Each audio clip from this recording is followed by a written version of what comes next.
how to delete your Bitget account. Initially, what you guys need to do is simply click on the button at the top right. It's your profile picture. Click on it right now.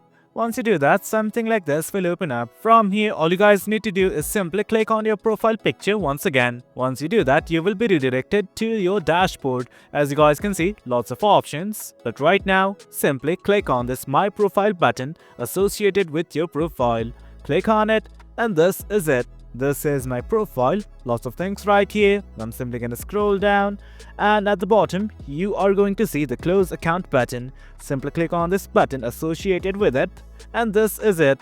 Once you are in this page, you just need to give your confirmation. Simply click on this checkbox right here, and once everything's okay, click on this close account button. Once you do that, your Bitget account will be closed. Well guys, that is it. That's how you delete your Bitget account. Hope you guys found this video informative, and for more content like this, do remember to hit like, share and subscribe. Until next time, thank you.